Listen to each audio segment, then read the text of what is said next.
La caja de cuentos Leyendas de Montserrat.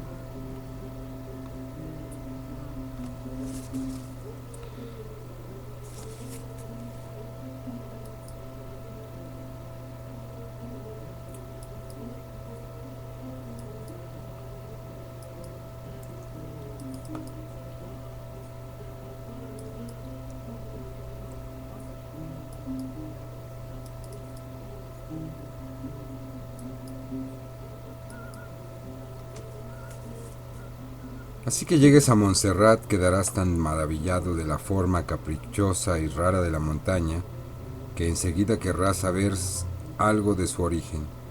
Así preguntarás a todo aquel que creas pueda darte alguna noticia de ello. Es muy posible que te contesten con teorías de geología, muy respetables por cierto, pero que no tienen cabida en este texto, en el cual solamente vamos a hablarte de leyendas, desde la primera página hasta la última. Dejaremos pues la geología a un lado y te contaremos lo que dice la leyenda del origen de Montserrat. Antes de que esta montaña existiera, había un gran llano en su lugar y en su centro se erigía una gran ciudad. Era una de las más bellas ciudades que han existido, capital de un reino fabuloso que regía un príncipe tan poderoso como malvado, tan rico como pecador, pero si el príncipe estaba alejado de Dios, no lo estaba menos sus súbditos, que parecían competir en ver quién era el que mayormente ofendería al supremo hacedor. Aquello parecía una segunda Sodoma, en la que no había ni los justos que Dios pidiera a la ciudad de Pentápolis, ni tan siquiera la familia de un Loi, cuya virtud le permitiera interceder acerca de la misericordia divina. Hasta que un día, irritado Dios justamente por tanto pecado, decidió destruir para siempre aquella ciudad inúcua y valiéndose de su inmensa mano como gigantesco asadón, arrancó de la tierra todo el territorio de la villa y levantándolo en alto le dio la vuelta hacia abajo, enterrándola bajo sus propios cimientos. De aquel amontonamiento resultó una montaña que quiso Dios destinar al lugar de santidad, para purificarlo de los grandes pecados que allí se habían cometido.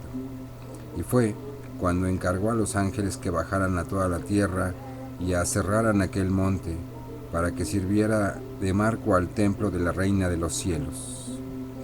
Con sierras de oro fueron los querubines tallando esos picos y dibujando en ellos la mil y una formas caprichosas que a su imaginación venían, hasta lograr una montaña de maravillas quizás la más original que en el mundo existe, y por eso se llama Montserrat, que quiere decir monte aserrado en catalán, recordando o en recuerdo de la labor que en ella hicieron supuestamente los ángeles, y así fue como se formó esta montaña, cuya forma caprichosa y rara tanto ha llamado la atención y tanto ha generado en leyendas.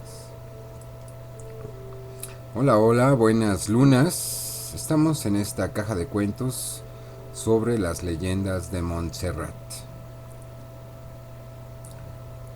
Y bueno, pues se trata de un macizo de forma singular que se alza bruscamente al oeste del río Llobregat hacia los 1236 metros de altura del pico San Jeroni, entre otros picos destacados como el Cabal Bernal de Saguil, el Serrat del Moro, el Mongros, San Joan y la Palomera. Actualmente y desde 1987 es un parque natural para garantizar la conservación. Montserrat obviamente existe desde tiempos de los celtas, de los íberos.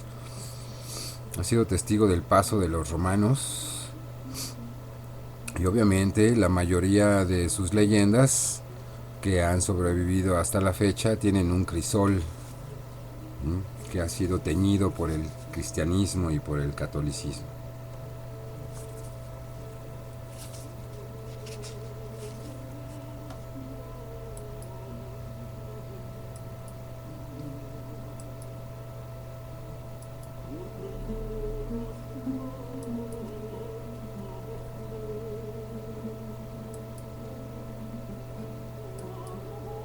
transmitiendo desde la chinampa flotante.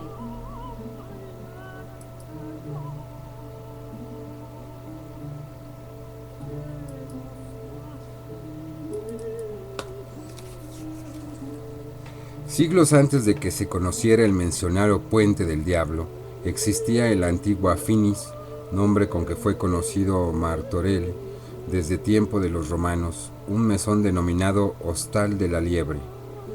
Curioso, ¿no? Hay quienes discuten que Hispania significa tierra de las liebres y otros significan que Hispania es la tierra de Isis y Pan. Como quiera que fuera, desde este Hostal de las Liebres, o a este Hostal de los Liebres, donde salían a concurrir traficantes y labradores. El día de nuestra narración, víspera de una importante feria ganadera en una de las villas de la comarca, no eran muy veganos, encontrábanse sumamente animado el pueblo de Martorell por la afluencia de forasteros en su obligado camino por el único paso entonces practicable sobre el río Llobregat, una sencilla pasadera de madera que unía ambos márgenes. La animación se reflejaba en la gran bullicio que reinaba en el Hostal de la Liebre, en donde los traficantes iban a pasar la noche. Entre estos se distinguía por su avanzada edad y miserable continente un rico ganadero que estaba apartado de todos. Junto al fuego del hogar, su avaricia le había hecho rechazar la cama que la mesonera le ofreciera y se disponía a pasar la noche junto al fuego para ahorrarse el dinero que le hubiera costado dormir en cama. Diría una amiga que aparte de especista codo, ¿no? Quedándose pues Zacarías con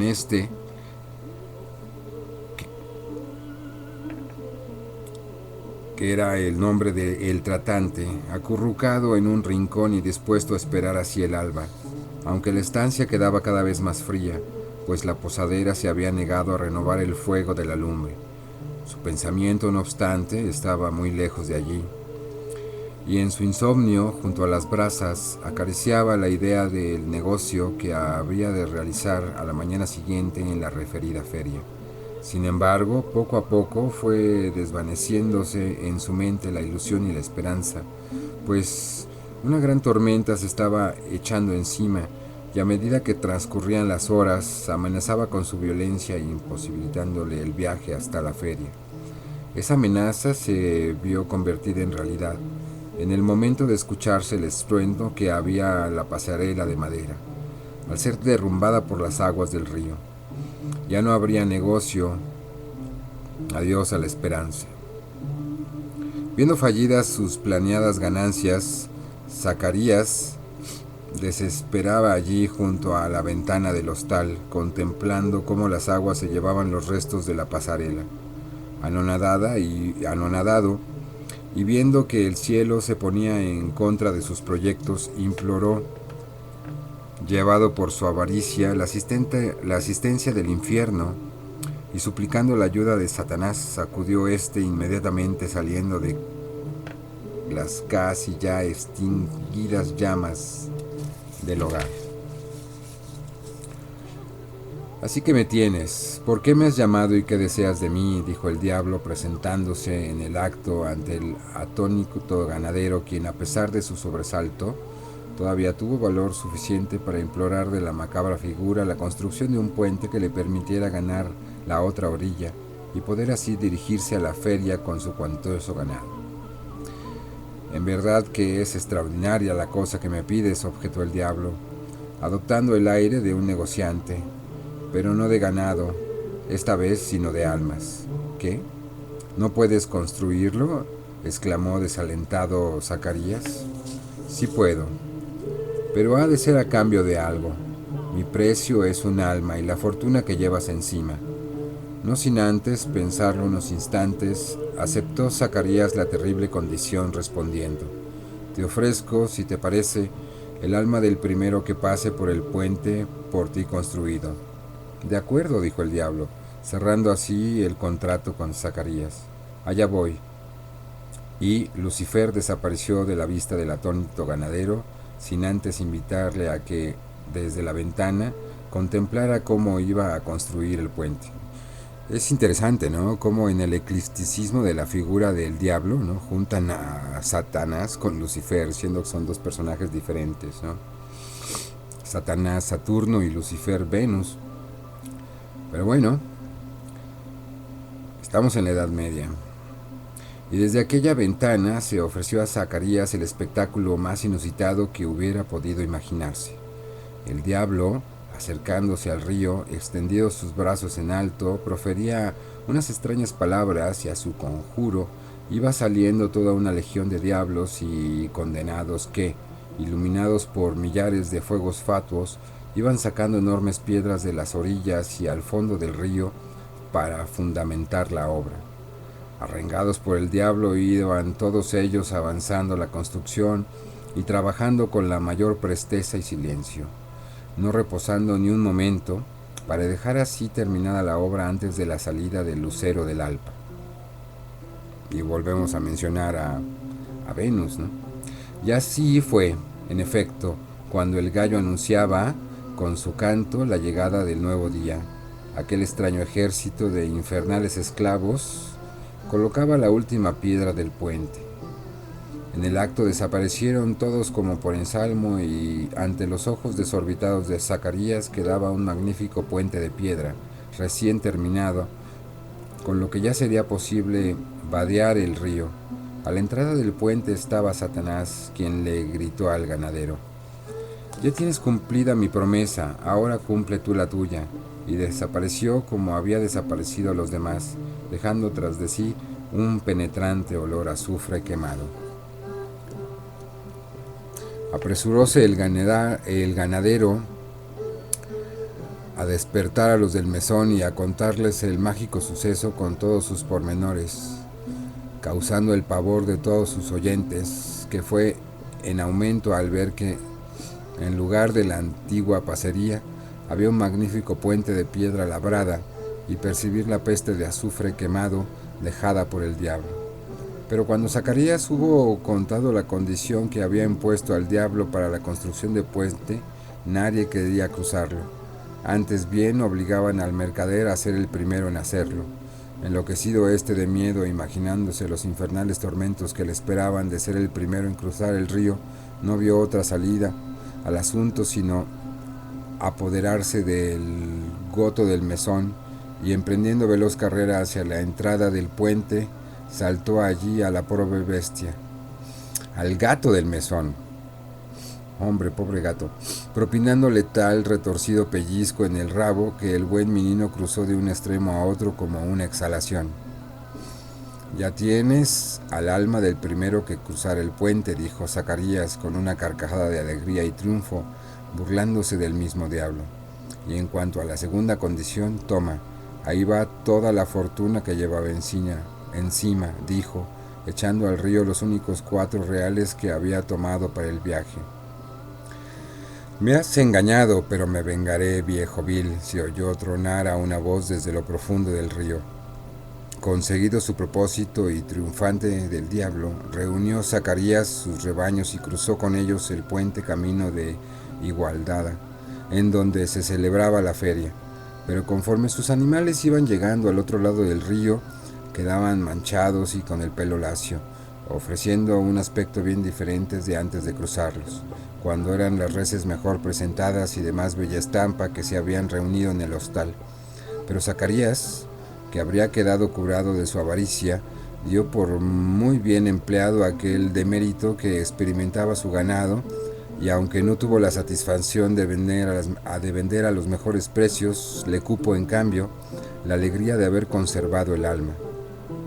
Al cabo de un tiempo vendió todos sus bienes, que repartió entre los necesitados, e ingresó en un monasterio en donde terminó sus días. ¿Sería ese el monasterio, el de Montserrat? ¿Quién sabe? No sería nada de extrañar, debido a la gran atracción que Montserrat siempre ha ejercido sobre la gente de esta tierra. Y bueno, pues hemos encontrado, ¿no?, una referencia bibliográfica de Víctor Balaguer, un libro impreso en 1885 cuyo título es El Monasterio de Piedra, las leyendas del Montserrat y las cuevas del Montserrat. También hemos encontrado otro libro cuyo tiraje es mucho más actual. Y lo mismo el autor. Es un libro de divulgación. Y su autor es Santiago Antúnez Emilio López. Impreso en 1957. Por Badalona Editorial.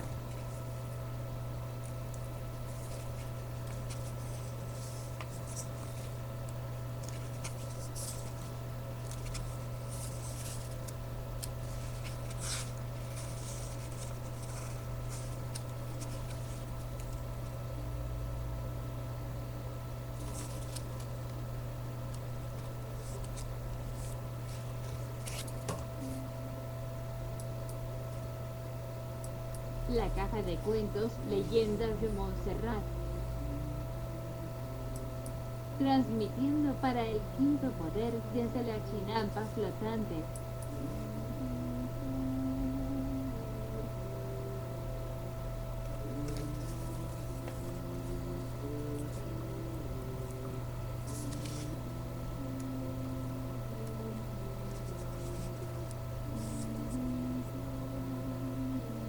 El castillo de Montserrat. Tiempo hubo en que la gente de los alrededores de Montserrat no las tenía todas consigo. Las puertas se cerraban a doble cerrojo y la gente se retiraba a sus casas antes de que el sol se pusiera. Una terrible banda de salteadores venía atemorizando la comarca.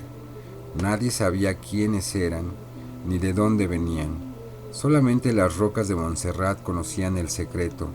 El castillo de Montserrat, que se levantaba encima mismo del monasterio en el lugar hoy ocupado por la capilla de San Dimas, se había convertido en nido de ladrones.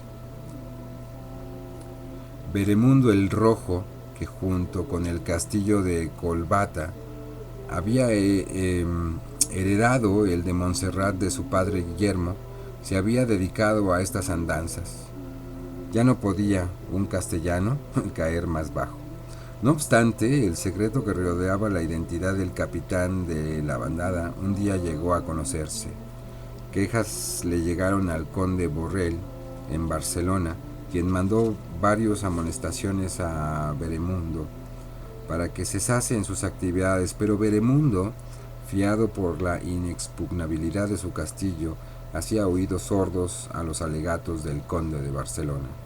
Mientras tanto, Armando, hermano de Veremundo y presunto heredero del castillo, del cual no había tomado posesión por estar ausente a la muerte de su padre, regresaba a su tierra natal casado con Berta, una bella hija del norte. Y una noche, cuando Veremundo y sus compañeros estaban en plena cena, Armando llama a la puerta del castillo para abrazar a su hermano. Pasmado quedó éste ante la inesperada visita, de la cual no auguraba ningún bien, pues temía que Armando reclamara su parte de la herencia, aunque éste no venía con tal ánimo, pues había enriquecido en las lejanas tierras de donde llegaba. Veremundo, no obstante, simuló acoger con alegría a su hermano, al que acompañaba Berta, su mujer. Le sentó a la mesa y, presentando a sus compañeros como cazadores que habían actualizado a una partida aquel día, salió del embarazoso paso lo mejor que pudo. Fue la destinada habitación a la pareja Berta. Al verse en ella a solas con su marido, empezó a llorar, temiendo que algo malo iba a suceder en aquel castillo, pues su intuición femenina le había advertido que aquellos supuestos cazadores tenían una rara facha. No obstante, Armando pudo convencerle de que nada tenía que temer de su hermano y que aquellas figuraciones que hacía eran producto del cansancio del viaje y que había sido extremadamente largo en la última jornada. Pero Berta había de tener razón, para su desgracia, pues cuando a la mañana siguiente despertó, se vio sola en el aposento. De nuevo volvieron a asaltarle los mismos temores que en la víspera, aunque esta vez se vieron plenamente confirmados por la aparición de un etíope que la venía a anunciar que su señor, Veremundo, la pedía en matrimonio, ya que aquella misma noche ella había quedado viuda. Gran desesperación causó en Berta la horrible noticia de la muerte de Armando y ordenó al etíope que dijera a su amo que antes moriría que consentir en ser la esposa de aquel malvado. Esta respuesta enojó de tal modo a Veremundo que encargó al etíope que tomara a Berta y después, desde el abismo que no lejos de ahí se abre sobre el Llobregat, la despeñara. Mientras tanto, él contemplaría la escena donde, desde la torre del castillo, amárgame Dios, cumplió el etíope el encargo y llevó hasta el borde del abismo a la desgraciada viuda, quien, viendo próximo su fin, se arrodilló para rezar sus últimas plegarias. Cuando el etíope se abalanzó sobre ella para arrojarla al fondo del abismo, pudo todavía Berta en un desesperado esfuerzo asirse a una pierna del criado, quien perdió el equilibrio, rodó también por el precipicio junto con su víctima. Aunque duro de corazón, Veremundo se sintió aterrado por la terrible escena y le tuvo preocupado el resto del día y el resto de sus días. Sus compañeros, al verle triste y cabizbajo, empezaron a gastarle chanzas al respecto. Uno de ellos, que había visto el trágico fin de Berta y el etíope, quiso gastarle la macabra broma de decirle que, en el monasterio, había encontrado una joven acompañada de un negro que iban a dar gracias a Dios por haber salido con bien de una desgracia. En aquel mismo momento coincidió que las campanas del monasterio empezaran a repicar a muerto y entre el lúgubre sonido de las campanas. Lo que su compañero le contara y la impresión que aquella mañana había recibido, fuese minado su ánimo hasta que, al llegar la noche, quedó acurrucado en un rincón del patio del castillo, sin querer entrar en el edificio. El sonido de las campanadas parecía martillarle el cerebro y recordarle el nombre de los que había asesinado. Al mismo tiempo, un remordimiento por sus pasadas acciones empezaba a dominarle y estaba operando en su alma una profunda transformación.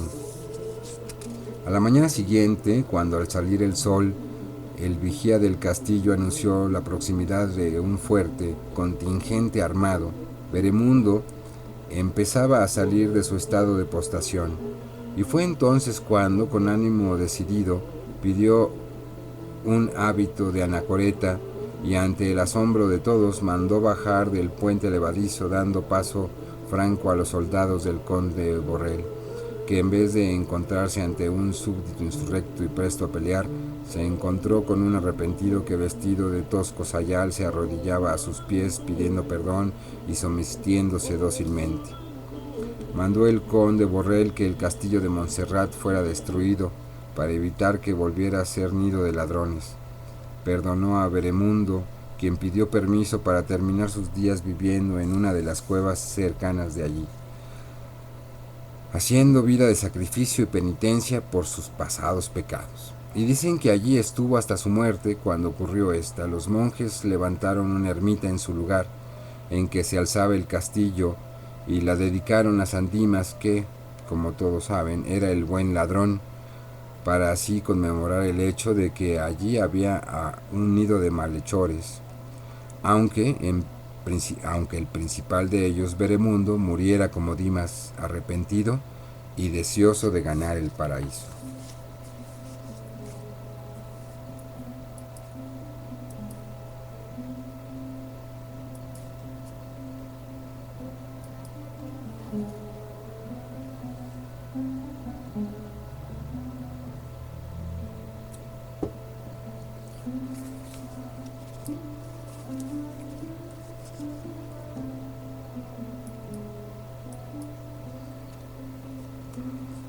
La lámpara del rey Moro. Antes de que el monasterio fuera destruido en el siglo pasado, podían admirarse las 72 lámparas que siempre lucían en la iglesia, encendidas en honor de la Virgen Negra, tendríamos que aclarar. Solo una de ellas permanecía apagada, la llamada lámpara del Rey Moro. Una popular leyenda nos cuenta la razón de ello. Cuando los reinos cristianos, dando un ejemplo de verdadera unión y solidaridad, decidieron reunir sus flotas para salir al encuentro de las naves otomanas y terminar de una vez con su perturbadora influencia en el Mediterráneo, el rey de España puso al frente de sus naves a don Juan de Austria, quien a su vez debía ejercer el mando de toda la flota reunida. Era lugarteniente de don Juan y su brazo derecho en cuestiones navales. Un ilustre marino barcelonés, Luis de Requesens, gran devoto de la Virgen de Montserrat, había prometido ofrecerle todos los trofeos que conquistara al gran turco si volvía victorioso de la empresa. Todos saben que la victoria favoreció a las armas cristianas, marcando aquella fecha una de las más importantes efemérides de la historia de Occidente. No es este el lugar de relatar la batalla de Lepanto, en donde el valor de los marinos hispanos tan alto brillara, pero sí os hemos de decir que fue a Luis de Requesens a quien cupo el honor de atacar la nave de Ali Pachá, almirante de la flota otomana, y que fuera también uno de los marinos que, por su certera visión de la maniobra, mejor contribuyera al logro de su victoria. Silenciados los cañones de las naves turcas y rendidas estas a los cristianos, abordaron las tripulaciones vencedoras a las naves contrarias para apoderarse de los bajeles que quedaron en estado de navegar y hundir los que por las averías sufridas en la batalla no estuvieran en condiciones de ello. Podéis imaginaros la alegría que reinaría entre nuestros marinos al saltar sobre la cubierta de las naves enemigas, y podéis figuraros también el afán con que Luis de Requesens saltaría a la nave de Ali Pachá a la búsqueda de los trofeos que hubiera prometido a la Virgen. Dicen que, al llegar a la popa de aquella nave, le llamó la atención la lámpara o fanal que allí colgaba, y pensando que sería un buen obsequio a la Virgen el poder añadir aquella lámpara conquistado en tan memorable ocasión a las ya existentes en el templo, la tomó para sí y la guardó con otros trofeos. Grande fue el recibimiento que la población de Barcelona tributó a la flota de don Juan de Austria. Las crónicas nos hablan de la ciudad en fiestas y del adorno con un sinfín de guirnaldas y de banderolas de todo el recorrido que don Juan de Austria y sus almirantes hicieran hasta llegar a la catedral para dar gracias a Dios y a la Virgen. Y cuentan que, así que don Luis de Requesens estuvo libre de las obligaciones que su cargo le imponía, emprendió el camino a Montserrat llevando consigo la lámpara y varias banderas tomadas a los turcos. Ante la comunidad hizo ofrenda don Luis de sus trofeos, recibió complacido el padre abad las banderas en tan glorioso lid ganadas, pero he ahí que, cuando se disponían a encender la lámpara del bajel de Ali Pachá, se oyó un gran estruendo que atronó toda la iglesia al tiempo que una potente voz que venía de lo alto clamaba: «Apagad esa lámpara, o el mundo se hundirá». Cumplido fue en el acto el mandato de la desconocida voz, comprendiendo los presentes que aquello había sido un aviso del cielo de que una lámpara de un rey impío no debía lucir nunca en el templo de María. Por eso la llamada lámpara del Rey Moro siempre estuvo apagada entre las otras 72 que noche y día lucían en honor de la Virgen de Montserrat.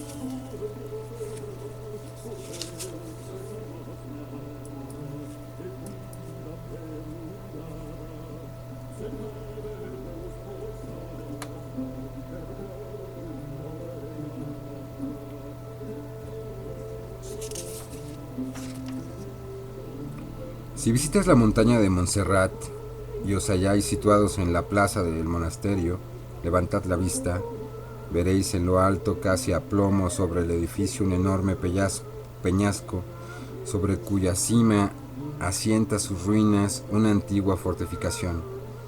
Descended ahora la vista en línea vertical y veréis que, más abajo, se nota a falta una gran piedra. Este es el lugar que ocupaba la llamada Roca del Diablo. ¿Queréis saber ahora a dónde fue esa piedra a parar? Pues trasladaos al camino del Rosario que conduce a la Santa Cueva, y a buen seguro que os llamará la atención cuando lleguéis hacia la mitad del camino una gran roca que se ve en la parte opuesta del torrente y que parece haber venido desprendida de lo alto para irse a detener casi en el mismo borde del abismo. ¿Qué causa oculta debió detenerla precisamente allí? Si lo queréis saber, atended al relato de la leyenda de la Roca del Diablo, que dice así. Envidioso el diablo de que en Montserrat se hubiera establecido uno de los más famosos templos a la Virgen María, y furioso por los prodigios que en él se obraban, añorando los pasados tiempos en que la montaña había sido habitada solamente por gigantes y brujas, o quizás pensando en los tiempos en que antes de existir el monte hubiese en su lugar la ciudad pecadora que Dios castigara sepultándola bajo lo que es hoy la Santa Montaña, meditaba Satanás la forma de volver a los tiempos antiguos en que ni había templo, ni monjes, ni peregrinos, y pensando vino a caer en la cuenta de la existencia de la antedicha roca y de lo oportunamente colocado que estaba para, removiéndola, hacerla caer encima del santuario y destruirlo. Sin dudarlo más, abandonó su infernal mansión y, tomando una de las grietas que llegan desde lo más profundo de la tierra a la superficie de Montserrat, subió al monte a consumar su obra. Era ya noche cerrada y una gran tempestad atronaba el espacio, y los relámpagos rasgaban la oscuridad con su centelleo, y el trueno ponía su acompañamiento de bajo profundo en el desconcertado concierto de la tormenta. En verdad que el diablo había escogido una noche bien lóbrega para destruir el monasterio. Iluminado por la luz de los relámpagos, iba el diablo haciendo su camino, ofreciendo una bizarra figura, pues a su natural fealdad añadía lo extraño de una gigantesca herramienta mitad martillo, mitad hacha, que sobre su hombro llevaba, como un libris. Siniestra sonrisa iluminó su rostro al llegar al lugar escogido. Allí estaba la gran piedra que iba a arrojar sobre el santuario, destruyéndolo de una vez y para siempre. Bien ajenos estarían los monjes a lo que iba a suceder dentro de un rato. Empezó su obra y al primer martillazo pareció como si toda la montaña temblara, pero la roca era dura y no iba a ceder al primer golpe. Así pues, el diablo continuó pegando, martillando la piedra con gran furor. El ruido del martilleo se sumaba al de la tempestad, haciendo más espantosa la noche. Pero a todos eso vosotros pensaréis, ¿qué hacían mientras los monjes? Pues los monjes, a los que había alertado el gran ruido producido por el golpetear del diablo, habían averiguado la causa del estruendo y estaban reunidos en la iglesia, encendidas las 72 lámparas del templo, en fervorosa oración a la Virgen para pedir su celestial protección. A la Semiramis, a la Señora del Cielo. He aquí que mientras Satanás golpeaba, los monjes rezaban. Era una especie de extraño duelo del que solo podría salir un vencedor. Un espectador que hubiese asistido en aquel momento a tan extraña lucha hubiese creído que la victoria iba a inclinarse del lado del diablo, pues la roca ya empezaba a tambalearse sobre su base. También lo creyó así el diablo. Viendo el movimiento de la piedra y calculando que tan solo la vibración del próximo trueno sería suficiente para provocar su caída, se trasladó rápido a un lugar desde donde pudiera contemplar a sus anchas el éxito de su obra. de un rápido vuelo, como de gigantesco murciélago, se apartó de aquel lugar y se llegó junto al abismo que se abre encima del Llobregat, bajo el lugar conocido por el Pla de las Brujas. No tardó el relámpago en bajar de las nubes, seguido de un horrorosísimo trueno, y enseguida vióse la gran roca ladearse hacia el vacío y, perdido su equilibrio, precipitarse sobre el monasterio. Gran risotada lanzó el demonio al ver el éxito de su trabajo, pero el hada le iba a quedar inmediatamente la sonrisa. En aquel mismo momento se vieron aparecer legiones y legiones de ángeles que, sosteniendo entre ellas unas finísimas cadenas de oro, las extendieron sobre el santuario, haciendo como una tupida red con la que le protegieron del golpe de la piedra, la cual rebotada de las cadenas de los ángeles fue dando fenomenalmente tumbos por el monte hasta acertar a caer en el preciso lugar donde se había trasladado el diablo para contemplar su obra. La risa que iniciara Satán al ver caer la roca se había trocado ahora en rugido de rabia al verse atrapado por la misma piedra con que quisiera destruir el templo de María. Siguió bramando largo rato prisionero del gran bloque hasta que, cada vez más débiles, sus lamentos cesaron por completo. La noche había quedado clara y las estrellas brillaban en lo más alto del firmamento. Los monjes, a la vista del milagro, habían organizado una procesión y, junto con los niños de la escolonia, entonces la salve en acción de gracias por haber sido salvados. Era el único eco que reproducían las montañas en la tranquilidad de la noche. El diablo, una vez más, había sido vencido. Obviamente, pues estas historias, ¿no?, tenían también como fin, pues, cristianizar, ¿no?, y ampliar el culto a María, ya que, según la leyenda, en el año 880, un sábado por la tarde, unos pastores vieron descender del cielo una fuerte luz acompañada por una hermosa melodía, ¿no?, muy parecido a Fátima. El sábado siguiente la visión se repitió. Los 4 siguientes sábados los acompañó el rector de Olesa, que pudo dejar constancia de esa visión.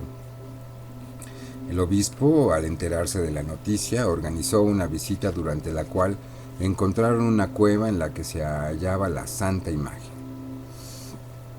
La imagen de una virgen negra, por cierto. El obispo Vila propuso trasladar la imagen a Manresa, pero al sacar la imagen, esta se hizo tan pesada que no la pudieron mover. El obispo interpretó entonces este fenómeno como el deseo de la Virgen de quedarse en ese lugar y ordenó construir ahí mismo una capilla. Después construyeron el monasterio.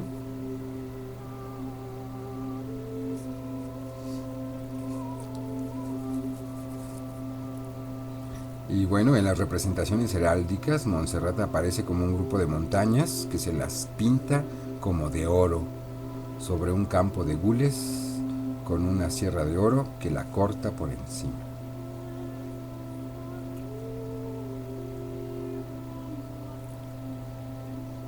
Y bueno, desde que, según la leyenda, se encontró la imagen de la Virgen en la Santa Cova, Montserrat ha estado vinculada con la espiritualidad cristiano-católica. Además, el monasterio, este monasterio tiene un número destacado de pequeñas iglesias y ermitas, algunas abandonadas, como Santa Cecilia, San Benet, San Joan, San Jerónimo, en fin, ¿no? Esta Virgen, conocida popularmente como la Moreneta, por su color oscuro, es una talla románica de madera, datada a finales del siglo XVII.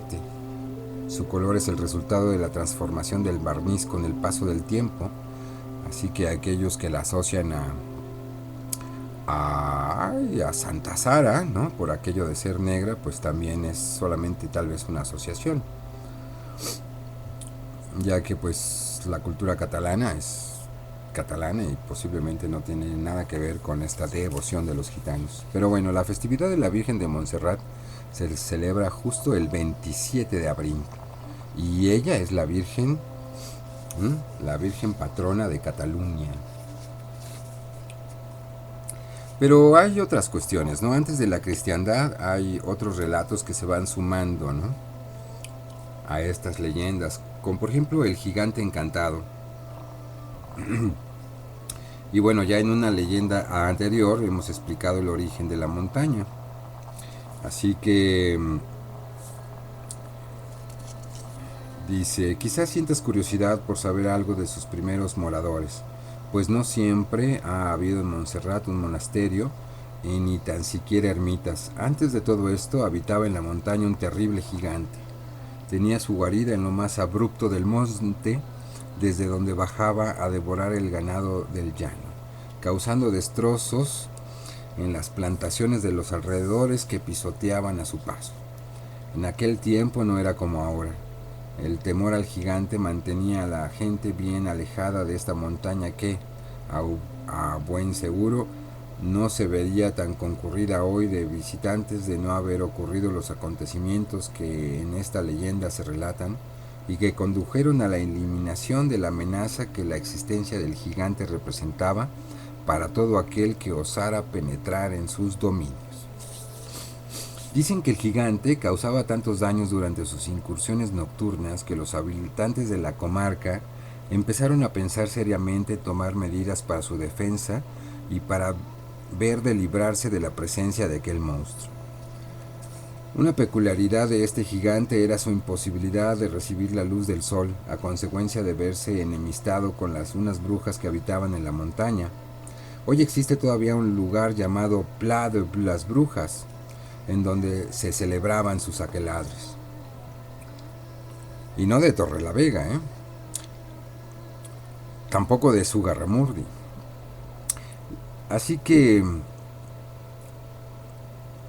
estas lanzaron una maldición según la cual no podrían ser nunca tocado por la luz del sol, so pena de convertirse inmediatamente en piedra. Por eso el gigante cuidaba mucho de no salir de su escondite hasta que las estrellas luciesen en el firmamento y de estar de regreso antes del alba. Qué curioso. Esta circunstancia iba a favorecer a los pacíficos moradores de la comarca para verse libres de la perturbadora presencia del gigante. Así pues, reuniéronse un día todos en asamblea para ver de poner remedio a sus males. Y aquí que un pastor muy viejo se levantó para hablar y decir que cuando él era zagal había sorprendido la conversación entre un cuervo y una ardilla, en la que aquel le contaba a ésta el sortilegio que los rayos solares ejercían sobre el gigante, de lo cual se había enterado una noche que acertó a cobijarse en un árbol del citado Pla de las Brujas, o Brullas, mientras éstas celebraban su reunión. Propuso, pues, el buen hombre aprovechar esta circunstancia para atraer al gigante lo más lejos posible de su cueva, a fin de que, al regreso, le sorprendiera la aurora y se convirtiera en piedra. Aceptada la sugerencia del pastor, se convino en que todos tomarían su ganado y se lo llevarían hasta después a Martorell, que era cuando el gigante podía andar en una noche.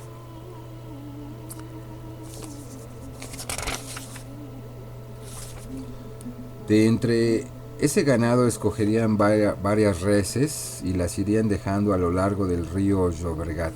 Pobrecitas vacas. Así dejaron un cordero en Monistrol, al pie de la montaña, otro cerca de Colibato, ya un poco más lejos, una cabra entre Olesa y Esparraguera, un cerdo algo más allá, y así sucesivamente hasta llegar a Martorell, junto al Puente del Diablo. Qué curioso, ¿no? Una vaca, un cordero y un cerdo y una cabra. 4 animales totémicos. Siempre que vemos cerdos en el arte prerromano, pues obviamente hablamos de celtíberos, ¿no? Porque no hay nada que los caracterice más en su pictografía que los cerdos y los jabalíes. así que muy kosher tampoco. Pero bueno, regresando y para no dispersarnos, y así las cosas, cuentan que llegó la noche y con ella salió el gigante de su guarida, hambriento como nunca. Pero como aquella gente se había llevado todo el ganado, el gigante no encontraba bocado que llevarse a la boca. Recorrió rugiendo todos los alrededores de Bruch sin hallar nada y se llegó a Castelloli con igual resultado, pero al dar vuelta por el lado opuesto de la montaña encontró la oveja de los pastores que los pastores habían dejado en Manistrol.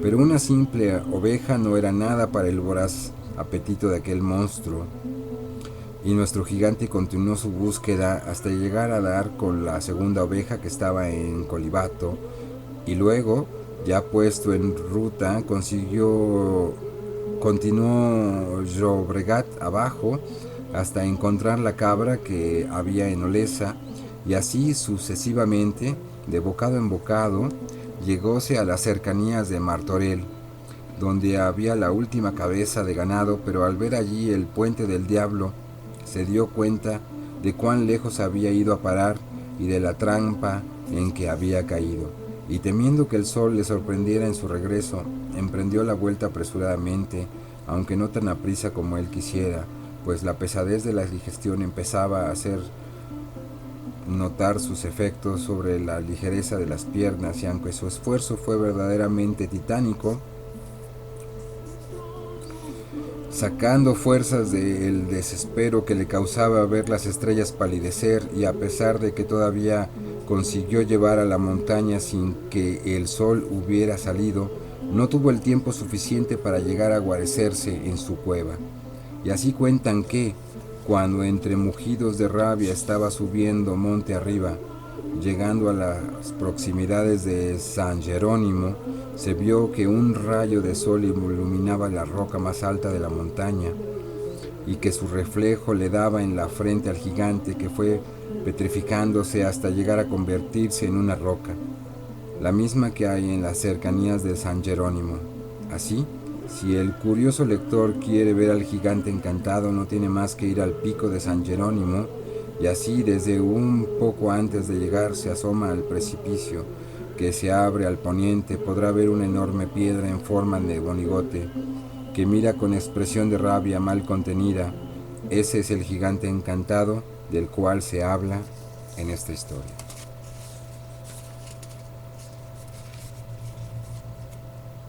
Y bueno, pues obviamente hay muchas más leyendas de Montserrat.